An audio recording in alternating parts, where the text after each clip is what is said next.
Hi everybody, I'm Norm Murray. Welcome to Q&A, Questions with Natural Answers with Dr. Janine. And we're going to be here every week at this time on Facebook Live and also on YouTube. And we want to get right into it and say hello and ask how your week was, Dr. Janine. How are you? I'm fantastic, Norm. Great to be here. How was your week? Great. I feel great, especially after doing all those facial yoga exercises we've been talking about the last couple of weeks. I hope we do that this week also. What else is coming up? So we're talking all about vision today. So I'm so excited about this topic. I actually wanted to become an optometrist way back when I was in university and leading up to university, which a lot of people don't know that. So this is a topic that's true and dear to my heart, and it's really good to know that we can do things naturally for our eyes, for our vision.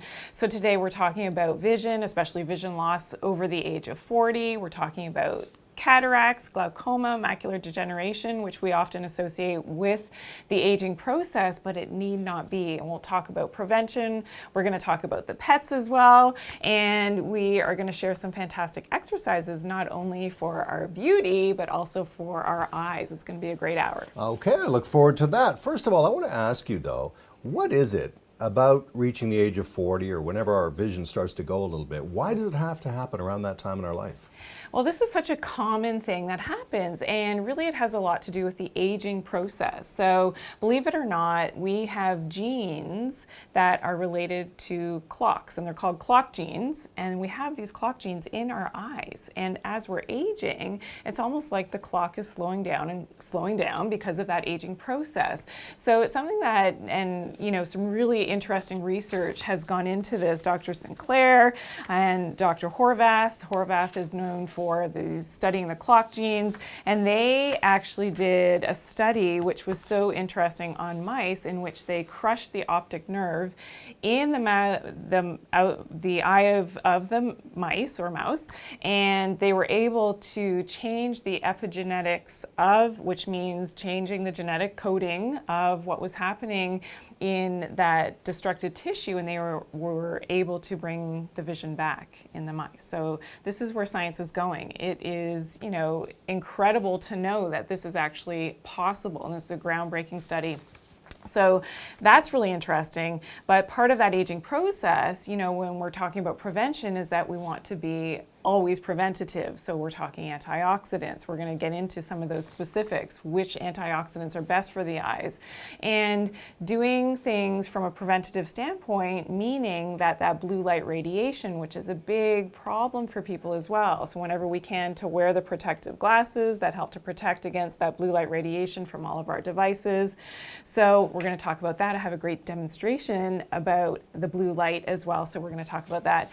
And cataracts, macular degeneration, these have a lot to do with that lack of antioxidants in the eyes. So maybe people are smoking, maybe because of that exposure to environmental toxins, which we're all exposed to, unfortunately. And whether we know that we have that exposure or not, it doesn't matter. The fact is that we are exposed, and we have to always protect ourselves, especially our eyes, from that free radical damage. So you mentioned that we're going to be talking about cataracts also, and I don't know that much about cataracts and what they are really. I've only known maybe people of advanced years to have cataracts. Is that fair to say, or is it something that a lot of us can get also? Well, certainly. Yes, definitely in the aging eye, this is where we see more commonality of developing cataracts, and I'll actually show you what the cataract, and then this happens in our pets as well, so this is true for the pets. So in a normal healthy eye, we have that light comes through the eye and is focused at the back of the eye through the lens.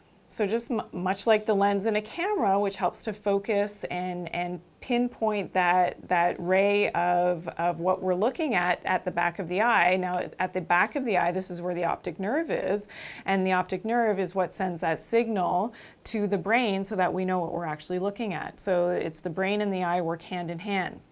So that concentration of light happens in the lens of the eye. And what happens over time, so with exposure to free radicals, with exposure, to those toxins that are in the environment, lack of antioxidants, so poor diet, and I always come back to having a healthy, substantial diet that certainly has enough of those antioxidants to protect the eye.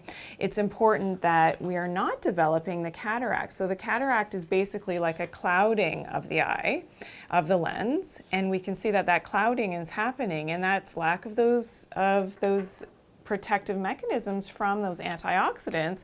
And this is now when the light is trying to shine through that lens, you can see it's become very clouded, and you can often see this distinctly in the eyes of dogs. If you've ever seen it, it's that clouding over, and they lose their vision. Absolutely preventable, and that's the great thing, and that's why we're talking today all about prevention of eye conditions, is that we can do this naturally and having those important antioxidants in the diet. And there's a big one. I don't know if you've heard about this one, lutein. Have you heard about lutein? I've heard about lutein. Yes. I have. I just don't know what lutein means. I know the word, that's all though. Yes. What is it? So lutein is a carotenoid, and carotenoids are specific antioxidants that are found in some fruits and vegetables. So green leafy vegetables have carotenoids, things like spinach, and kale have these carotenoids. And the other one that usually goes with lutein is called zeaxanthin. And so these two carotenoids really are concentrated in the eye, and especially at the back of the eye, which is so important to protect and helping with proper clear vision. Some of the other fruits that have the carotenoids, you hear the word carrot in carotenoids, yes. So certainly carrots do, absolutely.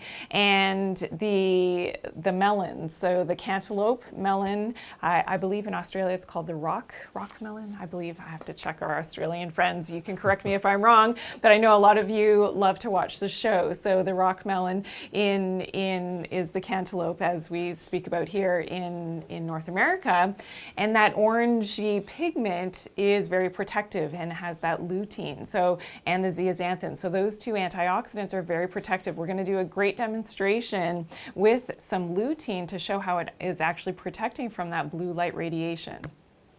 I am learning so much here, and it's what's great about this show too is that Q&A, questions with natural answers, with Dr. Janine, and remember to follow her on Instagram at Dr. Janine, spell it all out, DoctorJanine,